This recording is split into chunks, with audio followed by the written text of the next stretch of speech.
नमस्कार। आपका math science academy YouTube channel पर हार्दिक अभिनंदन है, स्वागत है। आज हम पुनः विज्ञान में अति महत्वपूर्ण इम्पोर्टेंट जो क्वेश्चंस हैं उनको लेकर उपस्थित हुए।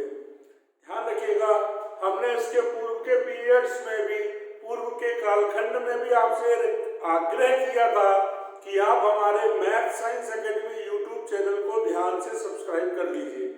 कारण ये है कि अब हमने ऑनलाइन क्लासेस भी जिनको पढ़ाना है रेगुलर पढ़ाना शुरू कर दी है, जिसका लाभ अगर आप उठाना चाहते हैं, क्योंकि अब हम फेसबुक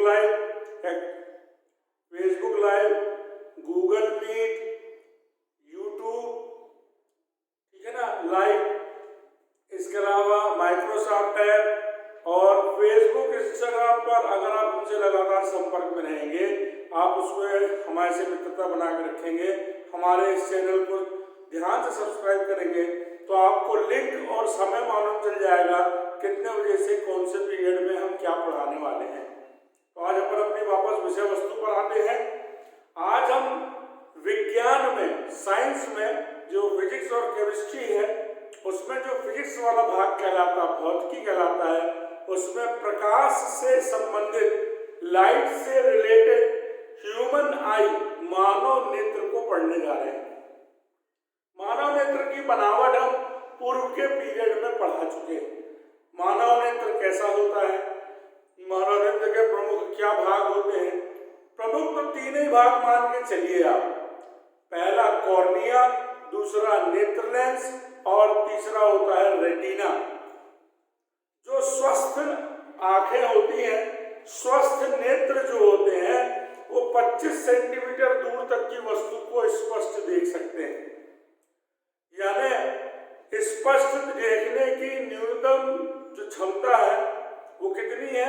25 सेंटीमीटर का। अधिकतम बोलो चाहे न्यूनतम बोलो। दूसरी बात, तो स्पष्ट दृष्टि की जो क्षमता है 25 सेंटीमीटर है। दूसरी सबसे जरूरी बात यह है, स्वस्थ नेत्र में जो मानव नेत्र होता है वो हमेशा प्रतिबिंब को, यानी जो इस वस्तु को आप देख रहे हो उसके प्रतिबिंब को हमेशा रेटिना पर बनाता है। फिर सुन लीजिए, मानव नेत्र यदि स्वस्थ है तो वो उसके सामने रखी वस्तु जिसका वो दर्शन कर रहा है, जिसको वो देख रहा है, उसका जो प्रतिबिंब है वो रेटिना पर बनाता है, इसलिए हमको वो वस्तु स्पष्ट दिखाई देती है। अब यदि मानव नेत्र में किसी प्रकार का कोई दोष हो गया, वृद्धावस्था आ गई, अचानक से हमको दूर का दिखना बंद हो गया, पास का दिखना कम हो गया, ठीक है ना, तो ये जो दोष है, ये दोष अब अपन पढ़ने जा रहे हैं। तो मानव नेत्र की बनावट हम पूर्व के पीरियड में पढ़ा चुके हैं। आज के वर्तमान कालखंड में हम आपको मानव नेत्र से संबंधित 4 दोष, जो उसके 4 दोष हैं, निकट दृष्टि दोष, दूर दृष्टि दोष, जरा दृष्टि और दृष्टि वैषम्य को समझाने जा रहे हैं। इससे पहले कि हम इसको समझाएं, आप ध्यान रखें, लेंस 2 प्रकार के होते हैं। पहला होता है उत्तल लेंस, जिसको अभिसारी लेंस भी कहते हैं, और दूसरा होता है अवतल लेंस, जिसे अपसारी लेंस कहते हैं। उत्तल लेंस को अभिसारी लेंस क्यों कहते हैं? क्योंकि उत्तल लेंस अनेक बिंदुओं से आने वाली प्रकाश किरण को एक बिंदु पर जमा करता है। उत्तल लेंस अनेक बिंदुओं से आने वाली प्रकाश किरणों को एक बिंदु पर जमा करता है, इसलिए उसे अभिसारी लेंस कहते हैं। अवतल लेंस एक बिंदु से आने वाले प्रकाश को अनेक बिंदुओं पर फैलाता है, इसलिए उसे अपसारी लेंस कहते हैं। ध्यान दीजिएगा, टॉर्च वगैरह में अवतल लेंस लगा होता है जो प्रकाश को फैलाता है। बात समझ में आ गई आपके? ये दोनों शब्दों का उपयोग मैंने आपको पहले इसलिए बताया, ये दोनों जानकारियां इसलिए आपको पहले दी क्योंकि ये यहाँ पर लगने वाली है। फिर ध्यान सुनिएगा, उत्तल लेंस अनेक बिंदुओं से आने वाली प्रकाश किरण को एक बिंदु पर जमा करता है, इसलिए उसे अभिसारी लेंस कहते हैं। और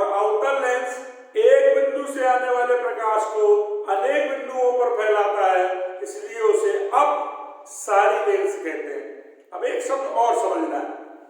अचानक यदि हम आपसे कहें कि उत्तल लेंस, जिसका नाम दूसरा नाम अभिसारी लेंस है, यदि हमने आपसे कहा कि लेंस की अभिसारिता बढ़ गई, हम ऐसा भी कह सकते हैं कि उत्तल लेंस की अभिसारिता घट गई, तो इस शब्द को आपको समझना है, क्योंकि हमारे आंख में मानव नेत्र जो है उसमें उत्तल लेंस लगा है, उभयोत्तल लेंस लगा है।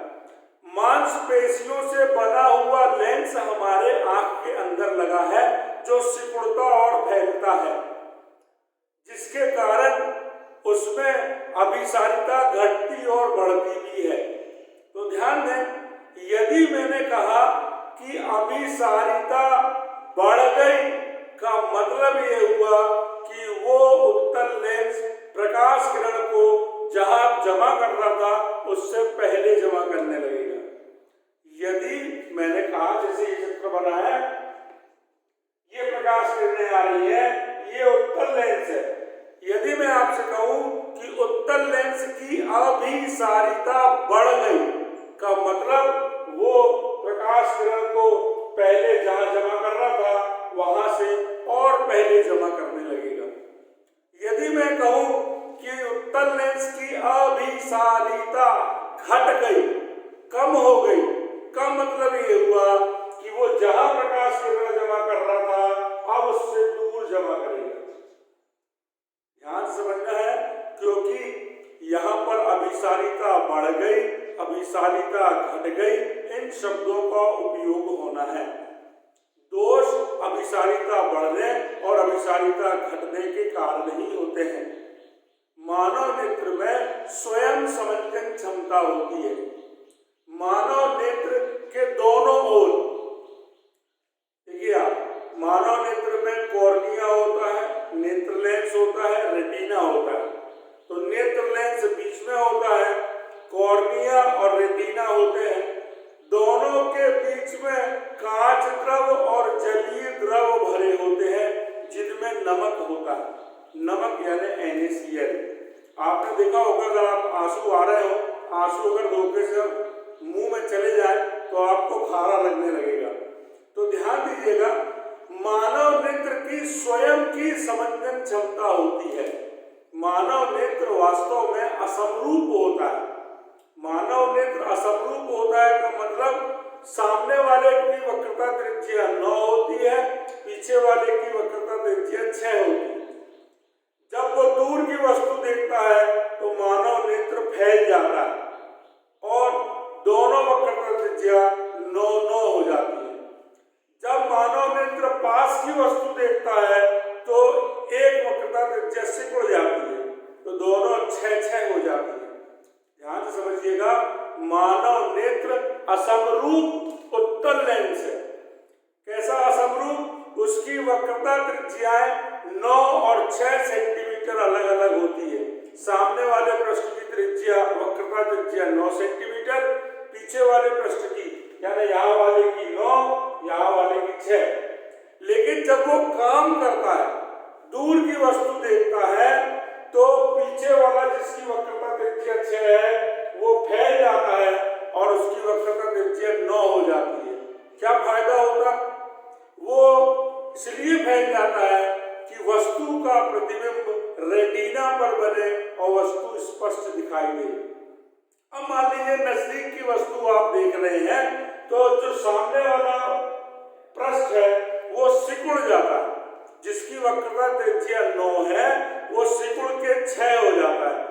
तो पीछे की भी वक्रता त्रिज्या 6, आगे की भी वक्रता त्रिज्या 6 का मतलब मानव नेत्र जब काम करता है तो समरूप होता है, लेकिन वास्तव में वो असमरूप होता है।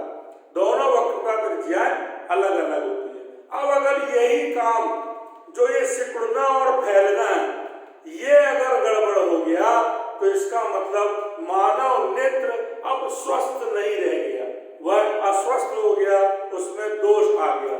अब हम उन्हीं दोषों का अध्ययन कर रहे हैं। नाम के ठीक विपरीत उसका परिभाषा है। जैसे मैंने बोला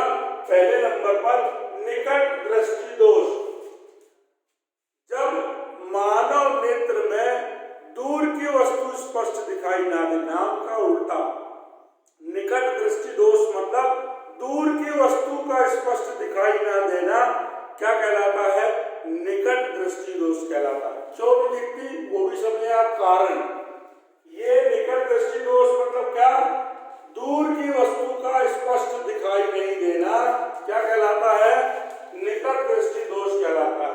क्या होता है, जो प्रकाश किरणें आती हैं उन्हें रेटिना पर जमा होना था वो रेटिना से पहले जमा हो जाती है। जो दूर रखी वस्तु है उससे चलने वाली जो प्रकाश किरणें हैं जिन्हें नेत्र लेंस को रेटिना पर जमा करना था वो रेटिना पर जमा करने की बजाय उसके पहले जमा कर देता है। अभी हमने आपको क्या बताया कि जब रेटिना पर प्रकाश किरणें जमा होंगी तभी हमको वस्तु स्पष्ट दिखाई देगी। अब जब रेटिना पर ये प्रकाश किरणें जमा होंगी नहीं तो ये वाली वस्तु हमको यहाँ स्पष्ट दिखाई नहीं देगी। दूसरी एक और चीज हमने आपसे कहा था कि अगर ये लेंस प्रकाश किरणों को समय मतलब जमा कर रहा था उससे पहले जमा करने लगे का मतलब ये हुआ कि उसकी अभिसारिता बढ़ गई। तो निकट दृष्टि दोष के बारे में कितनी चीजें बोलना है, ध्यान से सुनेंगे। पहली चीज, वह दोष जिसमें मानव नेत्र को दूर की वस्तु स्पष्ट दिखलाई नहीं देती उसे हम निकट दृष्टि दोष कहते हैं। इस दोष में दूर रखी वस्तु से चलने वाली प्रकाश किरणें रेटिना से पहले एकत्रित हो जाती है नेत्र लेंस के द्वारा। परिणाम स्वरूप हमको वस्तु स्पष्ट दिखलाई नहीं देती, अर्थात नेत्र लेंस की अभिसारिता बढ़ जाती है। अभिसारिता बढ़ गई, अब इसका निवारण भी बताना पड़ेगा आपको भाई, कुछ ना कुछ तो हल करनी पड़ेगा ना। अगर दूर की वस्तु नहीं दिख रही, देखना तो है, तो डॉक्टर के पास जाओगे तो डॉक्टर आपको उचित फोकस दूरी का, जितनी जरूरत है उतनी फोकस दूरी का अवतल लेंस लगाएगा। अवतल मतलब अपसारी लेंस। क्यों, अभिसारिता बढ़ गई, अभिसारिता को कम करना है। अभिसारिता को कम करना है का मतलब अपसारी लेंस लगाना है, और अपसारी लेंस का मतलब होता है अवतल लेंस। तो इस दोष का निवारण है कि इसमें उचित फोकस दूरी के अपसारी लेंस, अवतल लेंस का उपयोग किया जाता है। क्या फायदा होगा, ये अपसारी लेंस दूर स्थित वस्तु से, ये जो अपसारी लेंस है ये दूर स्थित वस्तु से आने वाली प्रकाश किरणों को और फैला देगा, और ये नेत्र लेंस उनको सबको रेटिना पर जमा करेगा, जिससे हमको वो वस्तु स्पष्ट दिखलाई देने लगेगी। इतना डिटेल में लिखेंगे तो अच्छे अंक प्राप्त करेंगे। दूसरा दोष है दूरदृष्टि दोष। पास की वस्तु का निकट की वस्तु का स्पष्ट दिखलाई ना देना कौन सा दोष कहलाता है, दूरदृष्टि दोष। फिर सुन ले, निकट की वस्तु का स्पष्ट दिखलाई ना देना दूरदृष्टि दोष कहलाता। अब क्यों होता भैया, सुने आप, पास में जो वस्तु रखी रहती है उससे चलने वाली प्रकाश किरणों को ये नेत्र लेंस रेटिना के बाद जमा करता है। इसमें पहले जमा कर देता था, इसमें रेटिना के पीछे जमा करता है। अब हमने आपको बताया था जहां पर नेत्र लेंस, उत्तल लेंस, जहां प्रकाश किरण जमा करना है अगर उसके पहले जमा करने लगे तो अभिसारिता बढ़ गई, और यदि उसके बाद जमा करने लगे तो मतलब अभिसारिता घट गई।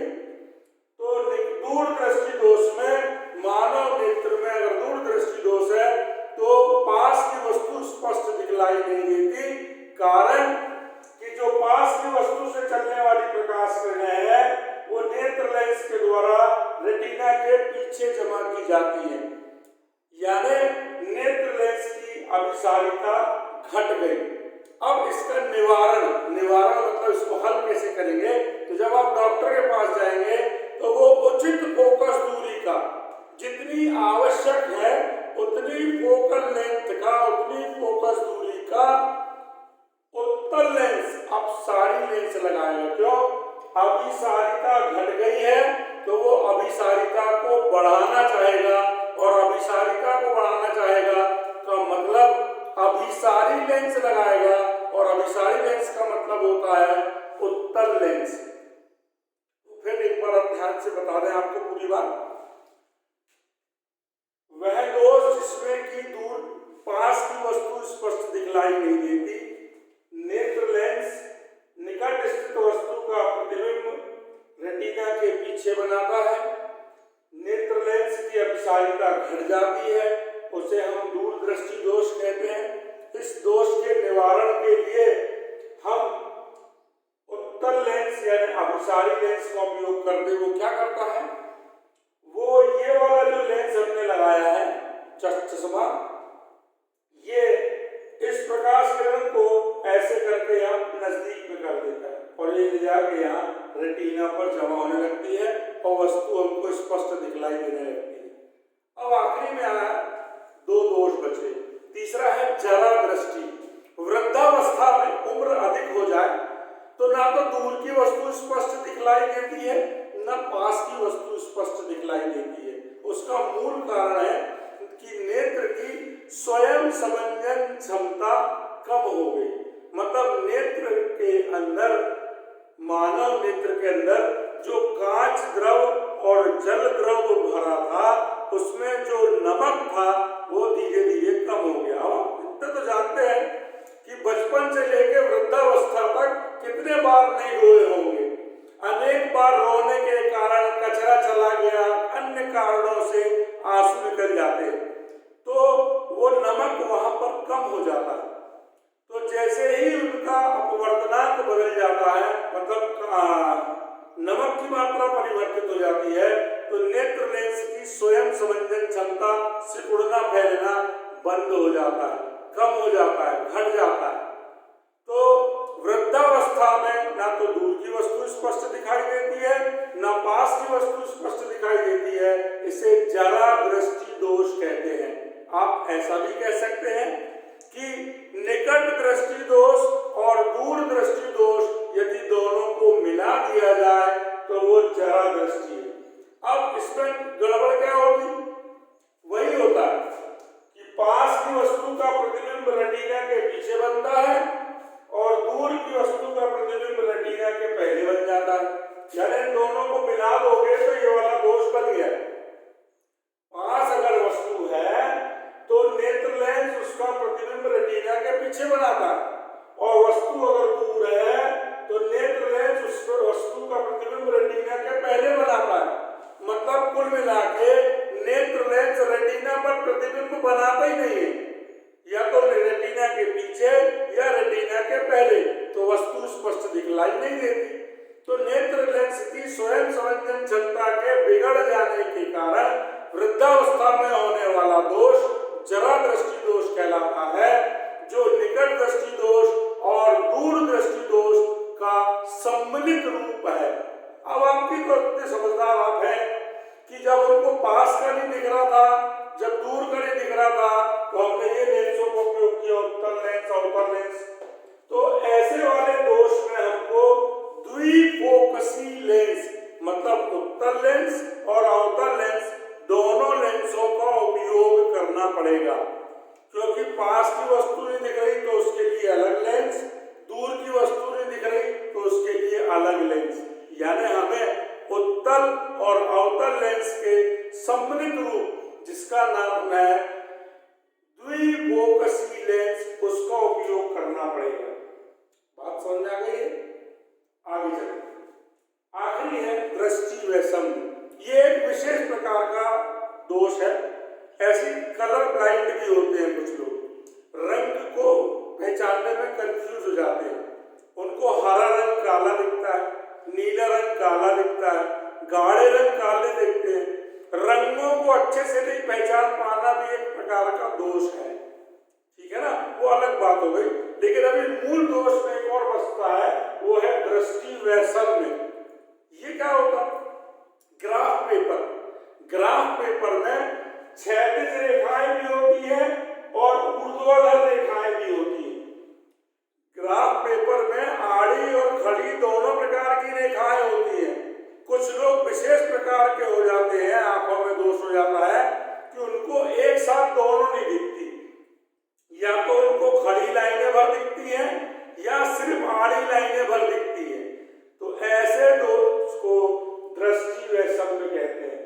तो वह दोष जिसमें कि मानव नेत्र ऊर्ध्वाधर और क्षैतिज यानी आड़ी और खड़ी में से केवल कोई एक ही रेखा को देख पाता हो, उसे हम दृष्टि वैषम्य दोष कहते हैं। अब ध्यान दें, इसका क्या निवारण है? आपने देखा होगा, नहीं देखा हो तो जाके जरूर देखो। अगर जिन्होंने नहीं देखा तो हमेशा तुरंत जाके काम करना चाहिए। काल करे सो आज कर, आज करे सो अब, पल में परले होएगी बहुरी करेगा कब।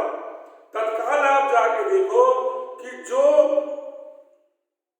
घड़ी सुधार रहे होंगे, जो घड़ी सुधारते हैं, वो आंख में एक आंख बंद कर लेते हैं और एक आंख में लेंस फंसाए रहते हैं। सब वो बेलनाकार लेंस होता है, सिलेंड्रिकल लेंस होता है। वो ऐसा एक लेंस आंख बंद कर लेते हैं और एक आंख में लेंस फंसा के ऐसे करके सुधारते हैं घड़ी। वो कहलाता है बेलनाकार लेंस। वो काम आता है दृष्टि वैषम्य दोष के निवारण के लिए। तो हमने आपको चारों दोष पढ़ा दिए: निकट दृष्टि दोष, दूर दृष्टि दोष, जरा दृष्टि और दृष्टि वैषम्य। यदि आपको ये वीडियो पसंद आया हो तो इसे लाइक करें, शेयर करें, हमारे मैथ साइंस एकेडमी चैनल को ध्यान से सब्सक्राइब करें, बेल आइकॉन प्रेस करना ना भूलें, कमेंट्स आप लगातार करते रहें। फेसबुक, इंस्टाग्राम पर अब आप हमें फॉलो कर सकते हैं। ध्यान रखना, लाइक तो कर रही है, फॉलो भी करना है। हमने आपसे कहा ना कि अब हम ऑनलाइन क्लासेस में भी अध्ययन कराने लगे हैं। अनेक संसाधनों के माध्यम से हमने ऑनलाइन क्लासेस पढ़ाना प्रारंभ कर दिया है। यदि आपको उसकी लिंक चाहिए तो आप हमारे फेसबुक और इंस्टाग्राम पर मित्र बनिए। साथ ही साथ हमारे इस मैथ साइंस एकेडमी चैनल को ध्यान से सब्सक्राइब कीजिए। विशेष चीज हम जो कहना चाहते हैं, शैक्षिक सामग्री बहुत अनमोल होती है। हम आज जो पढ़ाया आपको, हमारे आप पढ़ाने के बाद आप इसका स्क्रीनशॉट लेंगे। स्क्रीनशॉट लेने के बाद पूरा वीडियो देख के कॉपी में अक्षरशः उतारेंगे, एक एक शब्द को अच्छे से लिखेंगे। हमारी बहुत हार्दिक शुभकामनाएं। नमस्कार।